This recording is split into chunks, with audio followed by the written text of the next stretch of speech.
Kanchipuram doctor கலைஞர் பவள விழா மாளிகையில் மாதா உயர் சிறப்பு மருத்துவமனை மற்றும் மாவட்ட பார்வை இழப்பு சங்கம் சார்பில் இலவச கண் பரிசோதனை முகாம் நகராட்சி மாமன்ற உறுப்பினர் ஷர்மிளா சங்கர் தலைமையில் நடைபெற்றது. காஞ்சிபுரம் டி.கே. நம்பி தெருவில் உள்ள டாக்டர் கலைஞர் பவள விழா மாளிகை வளாகத்தில் மாதா உயர் சிறப்பு மருத்துவமனை மற்றும் மாவட்ட பார்வை இழப்பு தடுப்பு சங்கம் இணைந்து இலவச கண் பரிசோதனை முகாம் நடைபெற்றது. இதில் 24வது வார்டு மாநகராட்சி மன்ற உறுப்பினர் ஷர்மிளா சங்கர் தலைமையில் நடைபெற்ற நிகழ்ச்சியில் மாநகராட்சி மேயர் மகாலட்சுமி யுவராஜ் சிறப்பு அழைப்பாளராக கலந்து கொண்டு முகாமினை துவக்கி வைத்தார்.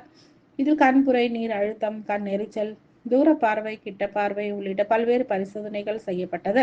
மாநகராட்சி மாமன்ற உறுப்பினர் சுரேஷ், வட்ட செயலாளர் சங்கர் உள்ளிட்ட பலர் கலந்து கொண்டனர். இந்த முகாமினை லிங்கேஸ்வரன் ஒருங்கிணைந்து சிறப்பாக செய்திருந்தார்.